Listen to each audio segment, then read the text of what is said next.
The number on the pump doesn't lie. It never has. When you pull into a gas station in Ohio, in Texas, in California, and you watch that dollar counter spin faster than your paycheck can follow, you are not watching an accident. You are not watching a market fluctuation. You are not watching the invisible hand of capitalism doing what it does. You are watching the consequence of a decision made thousands of miles away, a decision made in Tehran by a government that has spent for decades studying exactly how to bring America to its knees without firing a single bullet at American soil. Tonight, we pull back every curtain. We are going to walk through exactly what Iran did, exactly why they did it, and exactly what it means for the price of gasoline in your city, the groceries in your store, and the broader economic architecture of the United States, which is currently showing stress fractures that the financial media is not giving you the full picture on. Because here is the truth nobody in mainstream coverage wants to say out loud.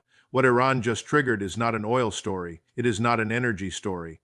It is not even primarily a Middle East story. It is an American economic survival story, and you are living inside it right now. Welcome to us, War Analysis. Iran did not use missiles, did not use drones, did not launch a cyber attack on American infrastructure. The weapon Iran chose is oil, and before you dismiss that as something less serious than a kinetic military strikes it with this for a moment. Oil is the circulatory system of the American economy. It is not a commodity, the way copper is a commodity or lumber is a commodity. Oil is the foundational input that makes every other economic activity possible. The food on your table required oil to grow, process, package, ship, and refrigerate. The hospital that treats your family requires oil to power its generators and move its ambulances. When Iran moves against the global oil supply, Iran is not attacking a market, Iran is attacking the metabolism of American civilization. Here is what happened. Iran announced a coordinated reduction in crude oil output, framed publicly as a technical and strategic realignment. The language was deliberately vague, the intention was deliberately clear.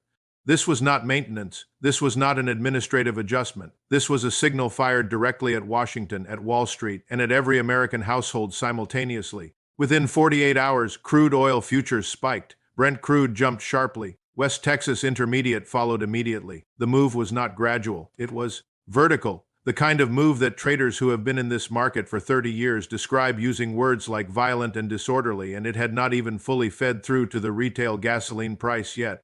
The price you are seeing at the pump today is not the end of this story. It is the beginning, because there is a lag, typically several weeks, between crude oil price movements and the gasoline price that reaches your local station, which means the worst is still ahead. The production cut is serious, but the production cut is not the most dangerous card Iran put on the table. The most dangerous card is the Strait of Hormuz. Visualize this. Take a map of the Middle East. Find the Persian Gulf. Look at where it narrows into a tight bottleneck. Before opening into the Arabian Sea, that bottleneck, that narrow corridor of water, is the Strait of Hormuz.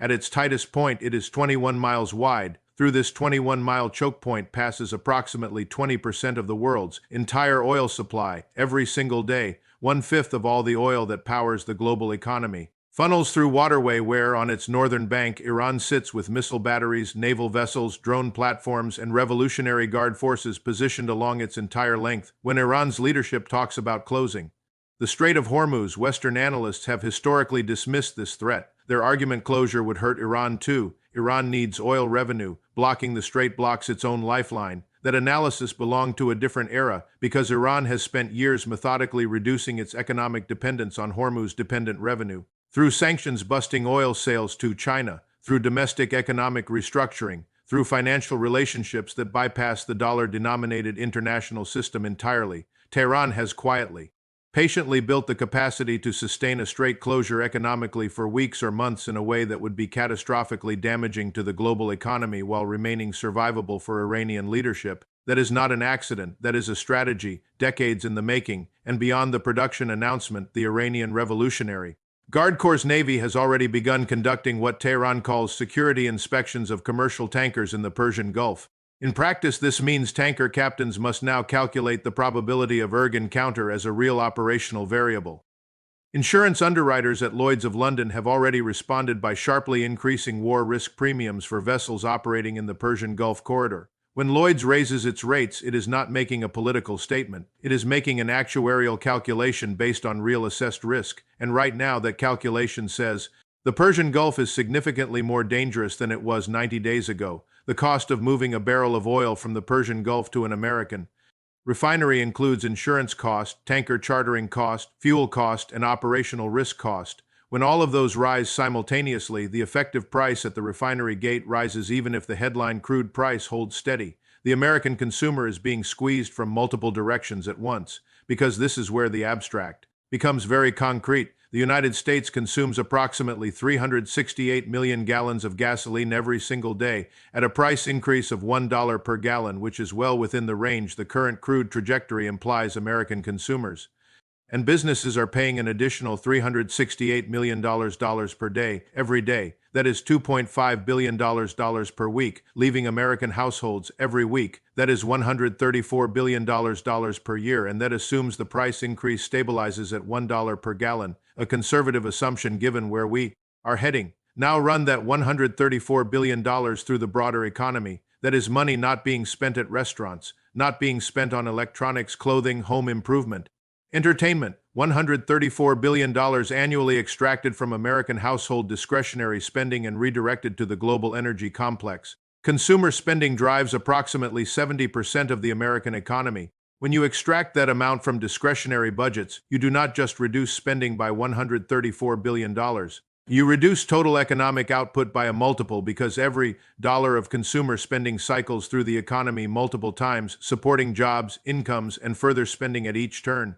Economists estimate the consumption multiplier at between 1.5 and 2.5 in the current American context, meaning the extraction of $134 billion from household budgets could reduce total economic output by somewhere between $200 billion and $335 billion annually. That is recession territory, not theoretical. Recession, not warning sign recession, actual measured GDP contraction, and we have not even addressed the second-order effects. Higher gasoline prices are inflationary across the entire economy. Everything that moves by truck, train, ship, or plane becomes more expensive. Food, medicine, building materials, consumer goods, everything. The Federal Reserve is simultaneously trying to control inflation through high interest rates. Those high rates are already putting enormous pressure on housing, on corporate borrowing, on consumer debt. A new energy-driven inflation shock is precisely the worst thing that could hit at precisely the worst time. And here is the critical point. The Fed's tools are essentially useless against this specific threat. You cannot raise interest rates in Washington to change Iranian oil production decisions. You cannot tighten monetary policy to reopen the Strait of Hormuz. The Fed's toolkit was designed for domestic inflation. It has no mechanism to address geopolitical supply disruption on the other side of the planet. The people in the building on Constitution Avenue know this, even if they are not saying it publicly yet. Crash is the American economy heading for a genuine, deep, structurally damaging contraction. Not a soft landing, not a technical recession that gets revised away. A real crash, the honest answer. The probability has risen, meaningfully. The American economy is entering this energy shock in a structurally weakened position. Consumer debt is at historically high levels. Credit card balances, auto loans, student debt. The American consumer is leveraged in a way that makes them significantly less resilient to an income shock than they were in 2010 or even 2019. When household budgets are already stretched, when families are already carrying maximum credit card balances, already choosing between competing financial obligations, an additional $200 to $400 per month in fuel and energy costs is not an inconvenience. It is a breaking point. The corporate sector carries its own vulnerabilities. Years of near-zero interest rates encouraged companies to take on enormous debt loads that made sense when borrowing was cheap. Those same debt structures look increasingly fragile at current interest rate levels. Any economic slowdown that reduces revenue creates debt service stress across a wide range of American businesses. The housing market is already under severe pressure. Home sales at multi-decade lows, mortgage applications depressed.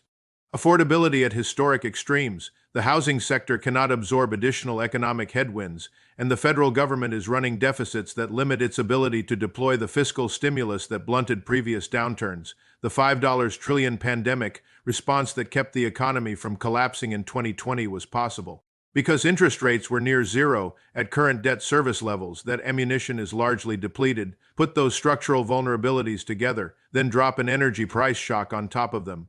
The contraction sequence works like this. Energy prices rise, household discretionary spending falls, retailers see revenue decline, they cut staff, unemployment rises, consumer confidence falls sharply because Americans feel the pump every week and internalize the gas price as a visceral measure of economic health, falling confidence means further spending reduction, business investment contracts, corporate earnings disappoint, equity markets reprice downward, asset price declines make households feel less wealthy and spend less. The cycle deepens. This is not a hypothetical model. This is the documented sequence of every major energy-driven recession in American economic history: 1973, 1979, 1990, 2008. Every single time, the sequence looks substantially similar, and every single time, the political establishment and the official forecasters are too slow to recognize the shift until it is already underway. We are at the early stages of that sequence right now. The American government's response has been characteristically institutional and characteristically insufficient.